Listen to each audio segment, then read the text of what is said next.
tenho a honra de apresentar um dos nossos investigadores, já sobejamente conhecido, Sua Excelência Carlos Moreira Azevedo, bispo desde 2005, natural de Milheiros de Poiares, Santa Maria da Feira, e que na Faculdade de História Eclesiástica desta Universidade Gregoriana concluiu o seu doutoramento em 1986. Foi depois presidente da direção do Centro de Estudos de História Religiosa da Universidade Católica Portuguesa entre 1992 e 2001, tendo dirigido os volumes da obra Dicionário e História Religiosa de Portugal. Na Universidade Católica foi ainda professor, vice-reitor, e já em Roma, como delegado do Conselho Pontifício da Cultura, coordenou o Departamento dos Bens Culturais. Neste momento é delegado do Comitê Pontifício para as Ciências Históricas. Conta com uma grande e vasta obra bibliográfica que tem atestado a sua assídua presença nos arquivos romanos. E é precisamente sobre os arquivos romanos que nos falará. Por isso mesmo, a sua intervenção desta tarde tem o título Os Arquivos Romanos e a Investigação Histórica Portuguesa. Bem-aja, Dom Carlos. Tenha à vontade. Muito obrigado pelas palavras da apresentação e pelo convite para estar aqui. Será fundamental encontrar a documentação sobre Portugal nos arquivos romanos para uma narração histórica com atenção às interconexões dos fenómenos e dos acontecimentos à escala planetária. E importa, antes de tudo, evocar o que já está feito de mais relevante, pois diversos fundos do arquivos romanos mereceram atenção de alguma investigação e isso vou procurar ilustrar. O Arquivo Apostólico Vaticano é constituído por cerca de 600 fundos de arquivo, 12 séculos de história e 85 quilómetros lineares distantes. Ora, para falar deles todos, eu vou ter que correr muito para percorrer 85 quilómetros de estantes.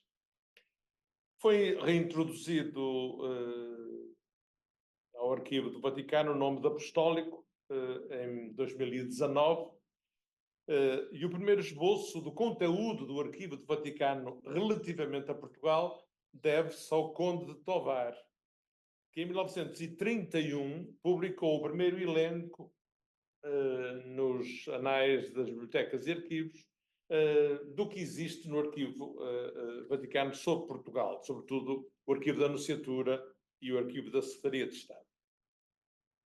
Uma mais detalhada descrição ofereceu Abelino Jesus da Costa no Arquivo do Dicionário de História da Igreja em Portugal.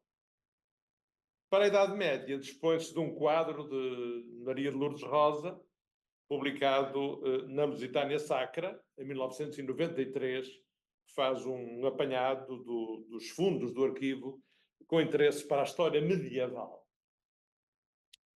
Dom João V, por seu embaixador, ministro Manuel Sampaio, realizou cópias que formam 227 volumes da Biblioteca da Ajuda, cópias de documentos chamada Rerum Lusitanae Carum ex Manuscritis Codice, é por aí fora. O Visconde de Carreira mandou copiar 184 bulas e breves que se conservam também na biblioteca no arquivo da Torre de Tombo. Instrumento básico de trabalho para quem vai ao arquivo do Vaticano, e sempre é aconselhado, é ver o Secadário Garampi, esse monumental índice geral de nomes e matérias da documentação até 1770, realizado por Giuseppe Garampi, prefeito do arquivo. São 800.000 fichas reunidas em 125 volumes, subdivididos por classes: Benefici, Vescovi, Miscelânea A, Abati, mosteiros por ordem alfabética do nome da diocese, cronológico, se quiser um documento do ano X, vai-se à cronologia e ele diz em que fundo é que está esse documento. Cardinali Offici, Chiesa di Roma, Miscellanea 2.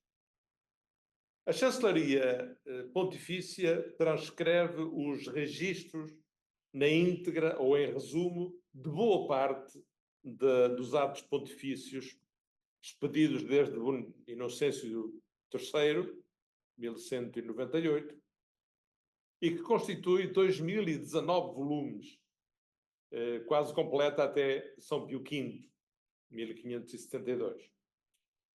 Este promoveu a reunião dos documentos dispersos e Clemente VIII renovou as instalações do Castelo Sant'Angelo, reunida por Xisto IV, e Paulo V transferiu para o local que hoje ocupa, e os papas continuaram a centralizar, apesar de, nos fins do século XVI, as congregações romanas terem arquivos próprios, que depois vão sendo integrados no arquivo Vaticano, exceto, como vamos ver, uma parte do arquivo da Secretaria de Estado e a parte respeitante ao Santo Ofício, que permanece nos lugares de origem. Os arquivos das congregações, passados X anos, vão sendo integrados no arquivo apostólico e também os arquivos das nunciaturas, das representações pontifícias, vão sendo integrados no arquivo apostólico. Leão XIII, como todos sabem, em 1881, abriu o arquivo, que despertou um enorme interesse dos investigadores e começou a centralizar os fundos de Latrão, as congregações romanas, os tribunais e nunciaturas, ficando nestas só a parte mais recente. E as famílias pontifícias mais famosas, a família Borghese, a família Boncompagna, etc., foram adquiridos os fundos dessas famílias. Hoje isso já não se faz mais, mas naquela altura foi feito no século XIX. Fundamentais são a Chancelaria Apostólica, a série de registros, os Registri Vaticani, já referidos, que podem ser procurados nos índices que estão na sala de consulta. Há uma sala dos índices, que é fundamental para os investigadores, visto por dioceses, são vários percursos. Um volume vai de 1454 a 1684, depois outro de 1724 a 1782, onde termina esta série de registros vaticanos. Os registros latranensi são 2.467 volumes, que incluem os Brevia Latranensia, com 883 volumes. Isto vai de 1490 a 1807.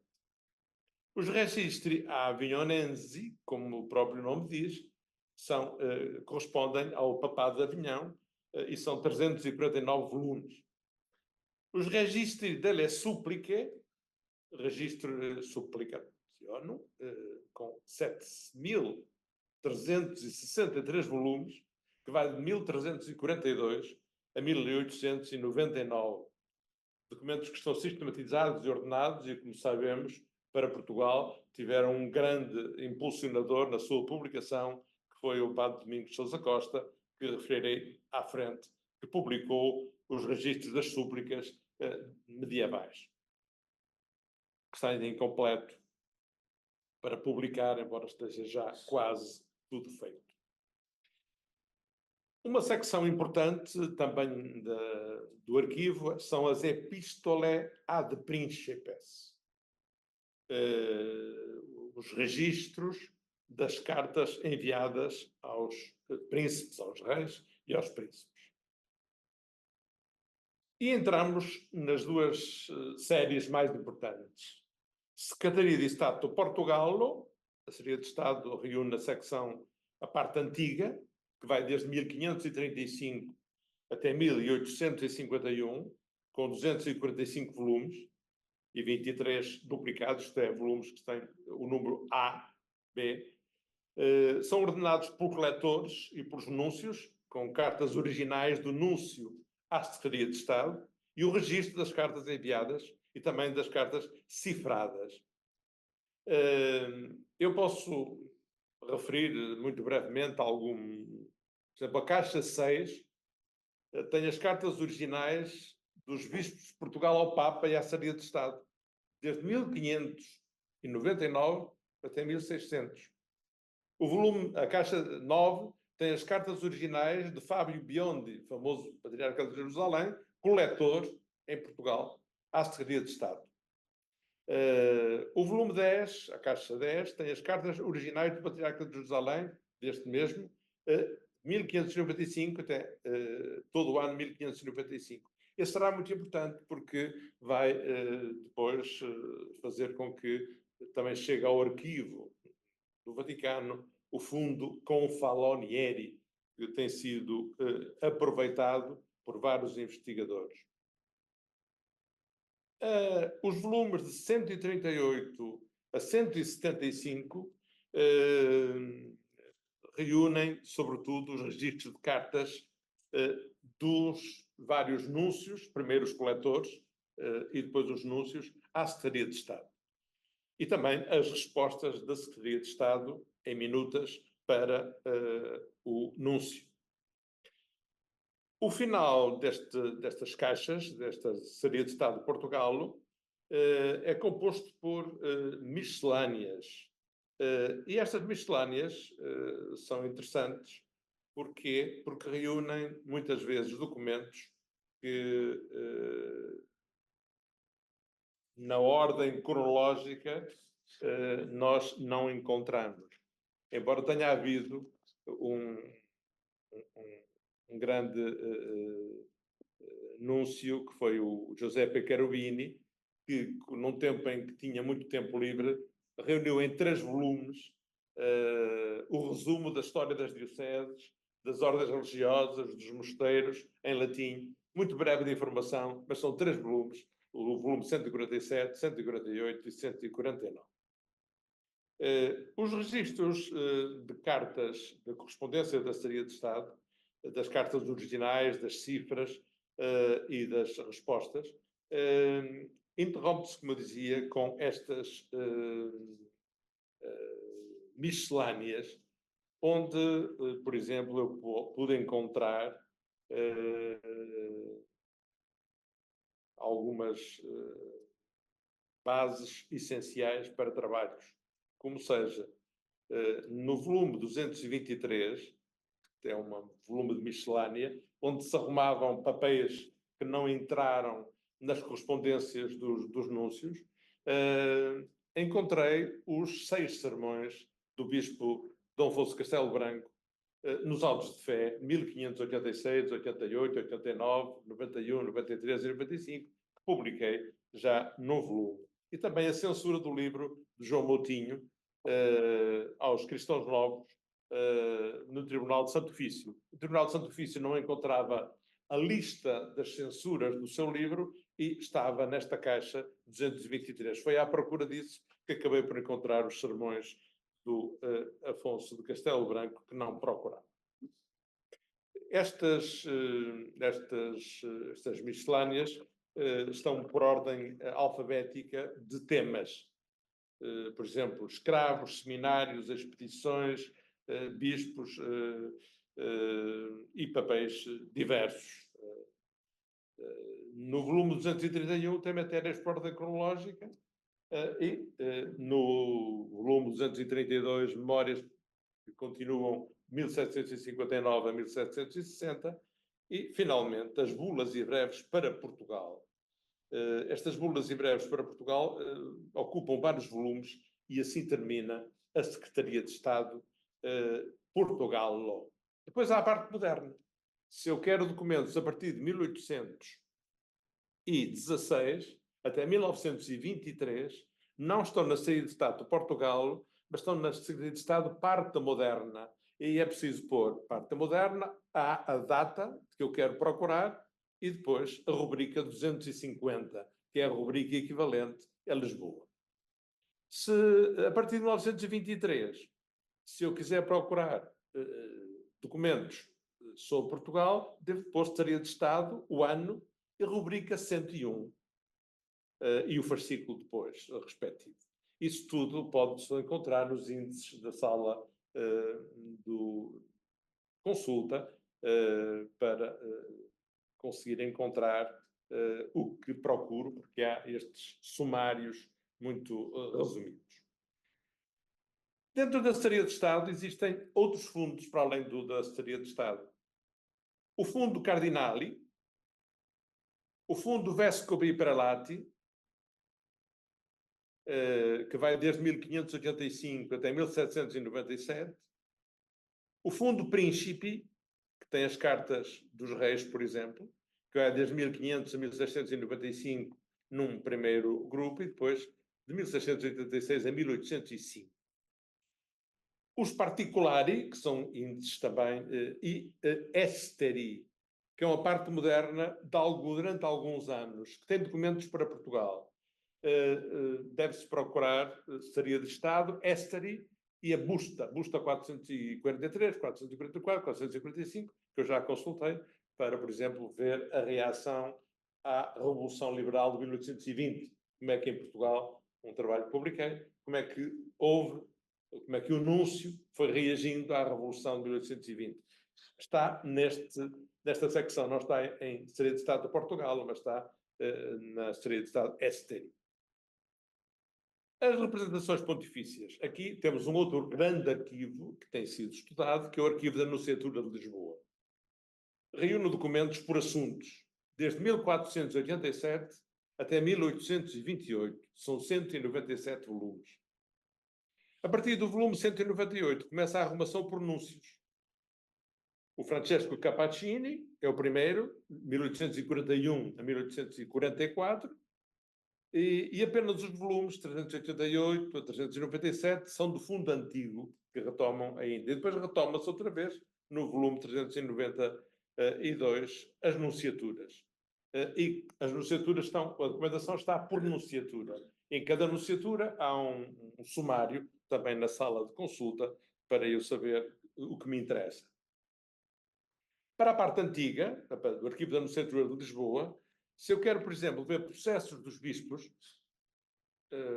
devo ver as caixas 53 a 62, onde tenho os processos consistoriais, que depois é completado, porque alguns processos estão no arquivo da Nunciatura. Outros processos estão no processos consistoriais, noutro fundo. Deve ser completado com esta série de caixas 53 a 62 dos processos dos bispos, desde 1596 até 1888. Depois tem as ordens religiosas. Se eu quero procurar uma ordem religiosa, tem por caixas, Escolas Grande de Santo Agostinho é 68, Beneditinos 69, por aí fora, as diferentes caixas por cada uma por a respectiva ordem religiosa. Mas, por exemplo, se eu quero, nos primeiros volumes, das primeiras caixas, na caixa 21, tenho, por exemplo, importantíssimo, porque é os documentos relativos à Inquisição em Portugal, mas que estão no arquivo da Nunciatura, sobre o sigilismo, sobre a proibição de obras. O António Pereira de Figueiredo, há estudos em Portugal do António Pereira de Figueiredo, como o Eugênio Santos que estudou, mas que não consultou a documentação que está nesta caixa 21 do Arquivo da Nunciatura de Lisboa. E por aí fora eu tenho isso tudo elencado, caixa por caixa. É um trabalho que fui fazendo ao longo destes anos.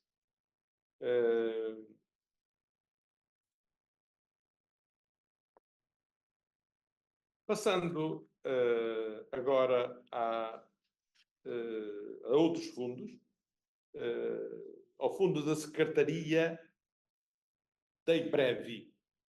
É um fundo importante, muito difícil, porque aí não há índices. Se eu quero saber um altar privilegiado de uma confraria, uma indulgência perpétua ou temporânea, e o registro de todos os breves. Há uns índices, mas que são muito sumários, devo perder muito tempo a procurar uma determinada indulgência, um altar privilegiado para uma diocese, para uma confraria. Existem muitos fundos de famílias ligadas à Cúria, e falei do fundo Confalonieri, que está no índice 1051, e que é muito proveitoso consultar, e José Pedro Paiva, por exemplo, já tem consultado, e outros investigadores, para Portugal, sobretudo século XVI. O Arquivo Consistorialia tem, como eu vos disse já, os processos dos bispos, processos canónicos dos novos bispos e o estado das dioceses, desde 1563 até 1906. Se eu quiser saber onde está, em que caixa que está, devo ir consultar a hierarquia católica no volume respectivo e lá informa onde está, seja nas atas miscelâneas, na ata camarari, ou na ata congregaciones, ou nos processos consistoriais, onde está o processo desse respectivo bispo que eu procuro. Está ordenado por dioceses, alguns destes volumes da hierarquia católica já estão na internet, outros ainda não. A Câmara Apostólica é outra secção. Aqui, diz respeito à economia, é uma secção muito pouco estudada. Os quindénios, famosos quindénios que não eram pagos e os protestos por não pagar, quanto é que pagava cada diocese, cada congregação religiosa, destes impostos. São muitos volumes das entradas e saídas dos quindénios, 565 volumes só, por exemplo, para estas entradas e saídas. A congregação do concílio é importante também para as relações ad limina, a relação das dioceses. Aí eu já publiquei, no artigo visitado limina do Dicionário de História Religiosa, no volume 4º, um elenco das dioceses portuguesas e da caixa onde se encontra a documentação. Geralmente, a documentação está toda na mesma caixa, porque só se encher desde 1500, desde o Concílio de Trento até hoje, é que passa para outra caixa. Mas estão as relações ad limina das várias dioceses. Congregação do Concílio. Na Congregação das Urgências e Relíquias, hoje é também um fundo que começa a merecer muito interesse, com o renovado interesse das relíquias. Há um grupo que está a procurar. Ora, a Congregação das Indulgências e Relíquias tem os breves e as decreta autêntica, que estão no índice 1016. Estas decreta autêntica são muito importantes para eu saber se determinado corpo santo, houve uma tese que eu fui arguente na Universidade Católica no Porto, sobre os corpos santos. Ora, esses corpos santos eram preparados aqui e tinham decretos de autenticidade que eram passados. Às vezes com bastante aldrabice também. A Congregação dos Ritos tem também um setor muito importante, que são os processos de canonização e beatificação. Eu já listei todos os processos sobre Portugal nesta Congregação dos Ritos, beatificação desde 1588 até 1982. Claro que alguns ainda não podem ser consultados, devido à data. A Congregação de Vescovi e Regulari é uma congregação também que tem muita documentação, porque todas as questões inerentes aos bispos e inerentes às congregações religiosas iam para esta congregação de Vescovi e Regulari. Aliás, os núncios, por exemplo, escreviam geralmente uma carta por semana para o secretário de Estado. E nessa carta por semana, evidentemente, tinham que inventar às vezes assuntos, que o rei foi à caça e caçou 2 perdizes, e assuntos de sumenos, que a viscondessa X está doente, etc. Mas, se fossem assuntos inerentes a outros temas que não os dos avisi, como alguns chamavam, as notícias do que se passou em Portugal naquela semana, deviam escrever uma carta diferente, e porque essa carta depois ia parar à congregação respectiva. Não podiam misturar assuntos na mesma carta, tinham que dividir os assuntos, porque às vezes escreviam no mesmo dia 3 cartas ou 4 cartas, porque tratavam de assuntos diferentes. E iam parar então a estas congregações que tratavam depois dos diferentes temas. Outro arquivo essencial para o século XIX e XX é o arquivo que está aqui, Secretaria de Estado Affari Ecclesiastici Straordinari, Portugal, que é um fundo riquíssimo para o século XIX e XX e que tem sido explorado, mas ainda muito pouco, mas depois o professor poderá dizer da sua riqueza. Não se pode esquecer a Biblioteca Apostólica Vaticana, porque a Biblioteca Apostólica Vaticana tem muitos manuscritos com interesse para Portugal. Alguns têm sido estudados, mas não, evidentemente, não todos. Porque muitas vezes as famílias ofereciam a sua biblioteca à Biblioteca Apostólica e nessa biblioteca iam muitos fundos de arquivo e que não passavam para o arquivo e permaneceram na Biblioteca Apostólica Vaticana. Portanto, deve ser também visto. Diversos investigadores recolheram dados sobre o Arquivo Vaticano. Serafim Leite, a História da Companhia de Jesus no Brasil, Francisco Rodrigues, a História da Companhia de Jesus na Assistência de Portugal, o Visconde de Santarém, o quadro elementar das relações políticas e diplomáticas de Portugal, o Visconde de Paiva Manso, o Bulário Patronato de Portugal, Santos Abranches, as fontes de direito eclesiástico português, o Silva Marques, os descobrimentos para a história, o Eduardo Brazão publicou muitos livros, tem aqui o elenco todo das suas obras, mas fundamental foi o arquivo da Embaixada de Portugal junto da Santa Sé. Foi a sua grande fonte, embora completasse com algumas coisas do Arquivo Vaticano. Esse arquivo agora não está em Roma, está em Lisboa, passou para Lisboa e, portanto, já pode ser mais acessível aos estudiosos em Portugal. O Arquivo Histórico de Santo António dos Portugueses, esse sim está inventariado e pode ser consultado in loco. Os trabalhos dos consultores eclesiásticos em Roma foram muito importantes. O Monsenhor José de Castro, conterrâneo aqui do nosso Padre Pombal, em 1930 foi nomeado consultor eclesiástico e aproveitou bem o tempo aqui, e publicou O Prior do Crato, Dom Sebastião e Dom Henrique, Cardeal Nacional, Portugal no Concílio de Trento, 6 volumes, Bragança e Miranda, 4 volumes, e o Cardeal Miguel da Silva. Outro consultor, também importante, e que não é tão conhecido, foi o Antunes Borges, depois foi reitor de Santo António e foi reitor do Santuário de Fátima. Ele publicou, na Lusitânia Sacra, um primeiro trabalho sobre o reinado de João IV, e depois publicou na revista Resistência, mas nunca foi reunido o seu trabalho num volume, bem merecia, mas não teve quem o fizesse. O Arnaldo Pinto Cardoso, o mais recente trabalhador aqui no Serviço da Embaixada, publicou várias obras também, uma das quais muito interessante, que é o Terremoto de Lisboa, como é que o Núncio, semana a semana, ia reagindo ao terremoto de Lisboa. Portanto, ele estava em Lisboa e publicava todas as semanas, mandava um relatório do estado da evolução da reação ao terremoto. Ele reuniu isso tudo, publicou, a Aleteia publicou um volume em 2005, além de outros estudos. E quem não conhece os notáveis trabalhos dos anos 50 e 60, os 22 volumes de António Brásio, Monumenta Missionária Africana, os 15 volumes depois da segunda série, os 19 volumes sobre o conjunto documental das missões do Oriente, documentação para a história das missões do Patroado Português do Oriente, a documentação para a história das missões na Insulíndia, também, que contém imensos documentos. Os 14 volumes do Cartularium Universitatis Portugalensis, a Monumenta em Ricina, com os seus, reúne 430 documentos do Arquivo Apostólico Vaticano.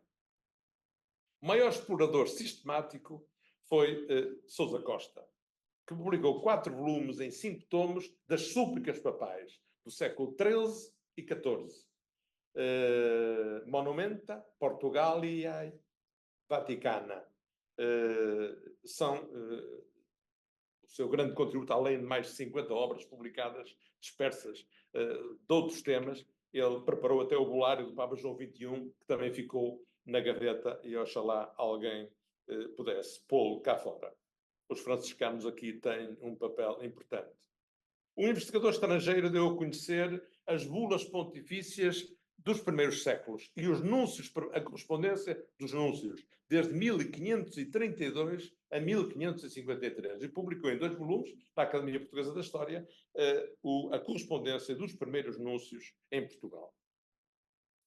Em 1940, Alberto Feio microfilmou a documentação relativa a Portugal nos registros de Inocêncio III até Bonifácio VIII, para continuar obras anteriores, e resultado mais recente foi dirigido por Artur Teodoro de Matos e depois por Eduardo Franco, o Arquivo Secreto do Vaticano, Expansão Portuguesa, Documentação. São 3 volumes que tratam publicados em 2011, da documentação relativa à expansão portuguesa. Portanto, só tem do Arquivo da Nunciatura de Lisboa aquilo que diz respeito ao Funchal e à Madeira, ao Funchal da Madeira e os Açores, e todas as dioceses da expansão.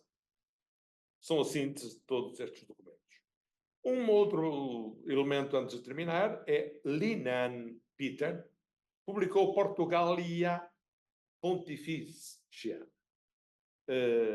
São 2 volumes que reúnem 1427 documentos.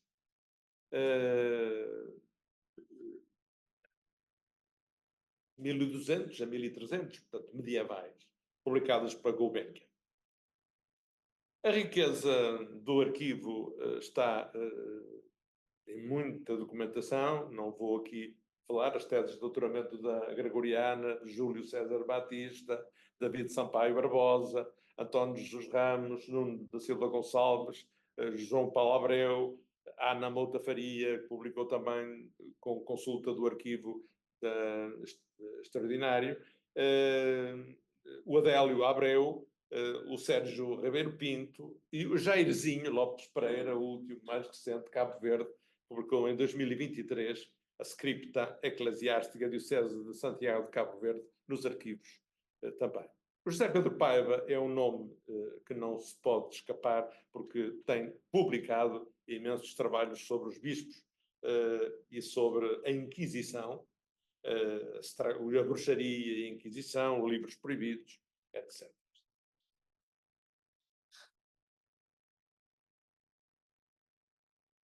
Como estudiosos, eu não posso deixar de referir Maria Grazia Russo, que tem publicado imensos trabalhos em vários congressos, em várias revistas, sobre Portugal. Só isso são 2 páginas.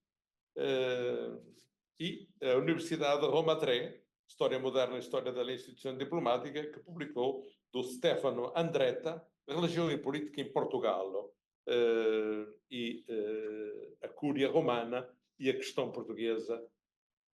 O arquivo da Propaganda Fide é muito importante também para toda a documentação referente à expansão portuguesa. E tem África, China, Geórgia também interessa porque tem missionários portugueses lá, a Terra Santa, e depois todo o manancial de fundos menores, com as atas das congregações, das congregações, que faz o registro de muito do que era instruído aos missionários, e a coleção de instruções é muito importante para se avançar no conhecimento. Finalmente, o Arquivo da Congregação para a Doutrina da Fé,